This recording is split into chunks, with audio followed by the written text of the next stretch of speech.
Hello, Kris Godinez, licensed professional counselor, also the host of We Need to Talk on every Sunday at noon. And then I post these up to social media, which I still haven't done yet and I need to do.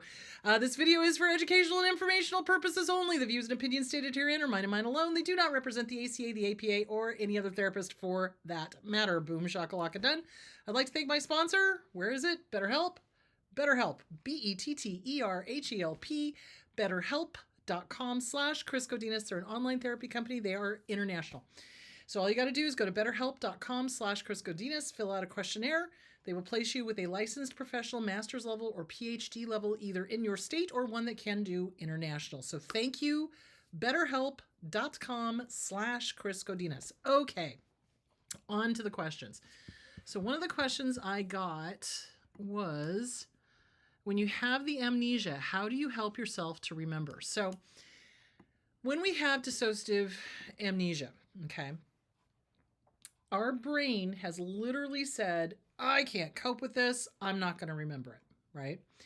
So as you start feeling safer emotionally, you're going to start remembering. So what you can do to help yourself is you surround yourself with people you feel safe with, number one. Do not try to do this if you're still in an abusive relationship. It's not going to work. Number two, to help get those memories back, journal. Write things out. You know, I can't remember from age 6 to 12 or 6 to 16 or whatever. Those memories are just gone. So they've got to be in here somewhere. So I'm just going to start journaling what I do remember. And then you write it out as far as you can remember, and then pick it up where you start remembering again, you know, and give yourself permission to remember. That is the biggest thing to do. So when you're doing the mirror work, hi, good to see you. Have a great day. You know what? It's okay for you to remember. It's okay. You're safe.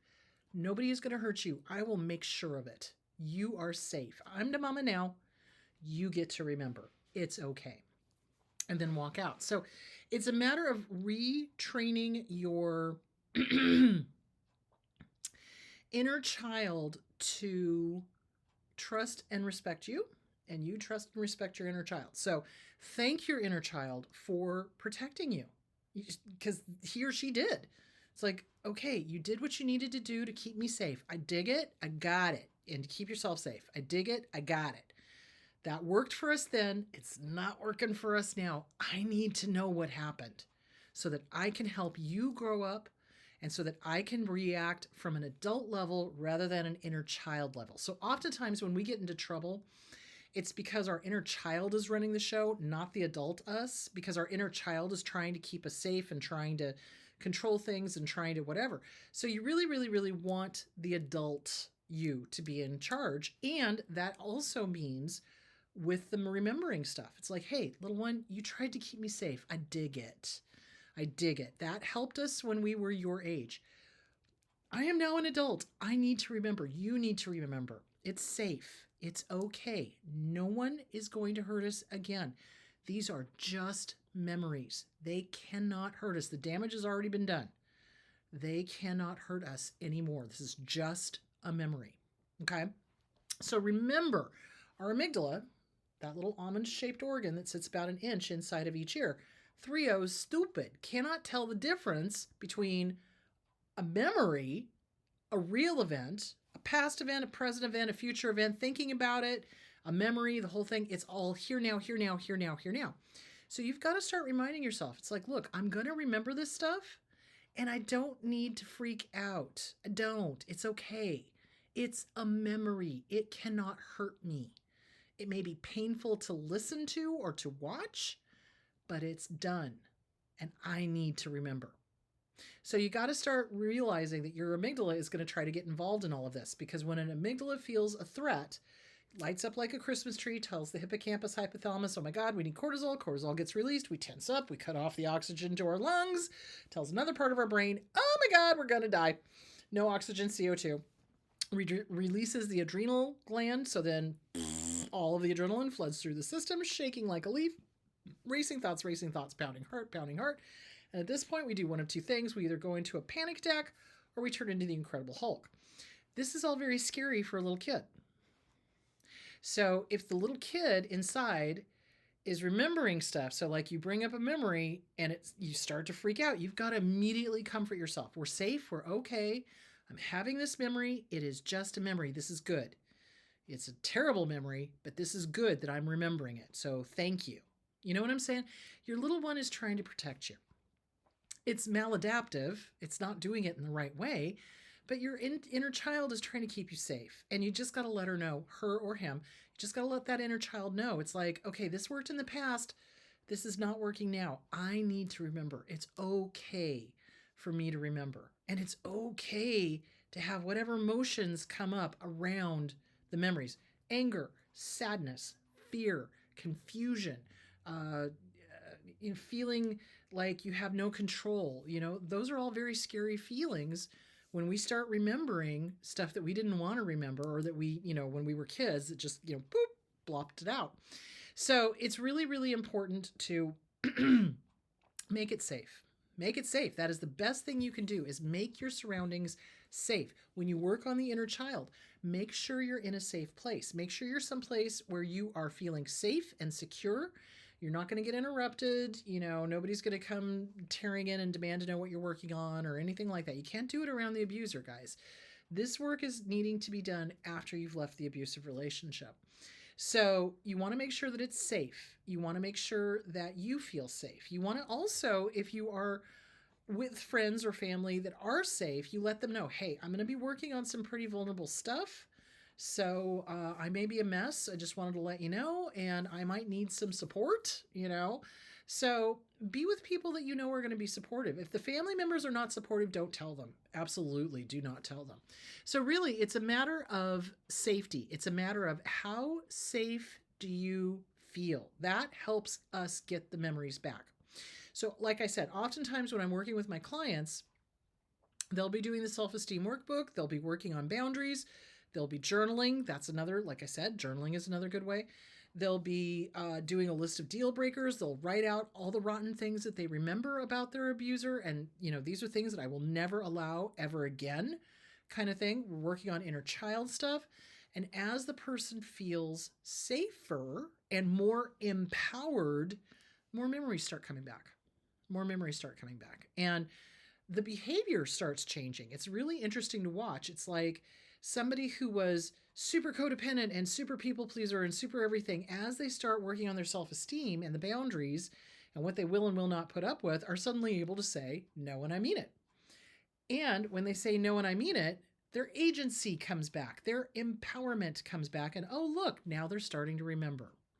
So yeah, this is all, it's a multi-pronged approach for how to get your memories back. And it all boils down to safety.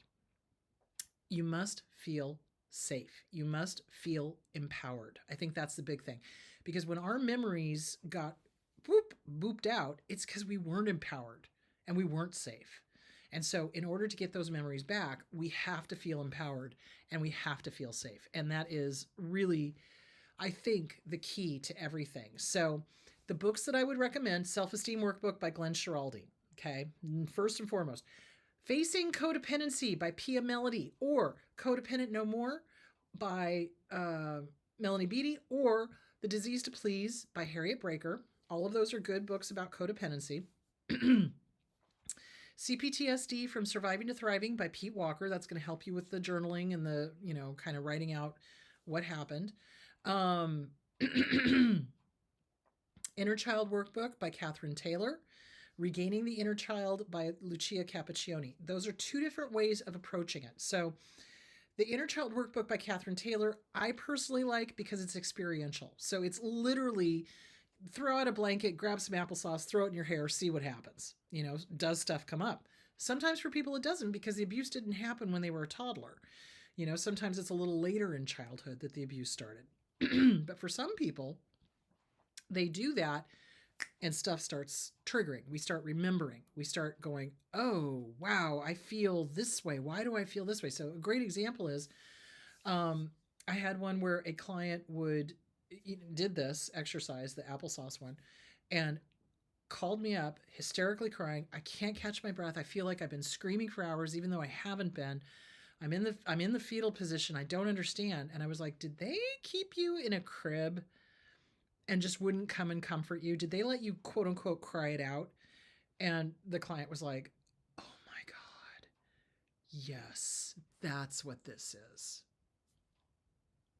And she hadn't remembered it until that moment. So it's gonna stir stuff up, basically, is what I'm trying to tell you. So don't be surprised when stuff gets stirred up, especially doing the inner child workbook. Now, if you don't like experiential stuff, which honestly I think the experiential stuff gets quicker to the heart of the problem, but if you like the more cerebral stuff, Lucia Cappuccioni has you write your dominant adult personality with your dominant hand and your child with your non-dominant hand. So that's another way to get at it. So you pick the book that works the best for you. I personally like the experiential because I think it gets to the heart of things faster.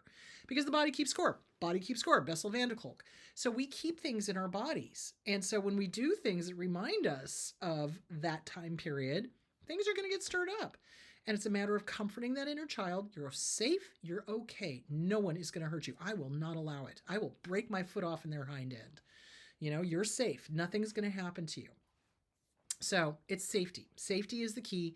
Self-esteem workbook, inner child workbook, CPTSD, any of the codependency books, do it. So there that is. All right. I will be doing 4 videos this week. So I will talk to you probably either Tuesday or Wednesday. All right. And then on Sunday, we will be discussing toxic parents. I've got to figure out a way to title that so that YouTube doesn't flag it. So basically the effect of dysfunction on children, like, you know, what toxic dads do to their daughters, what toxic moms do to their sons, etc. So we're going to be talking about that. All right. I will talk to you guys later. Have a great week. Bye.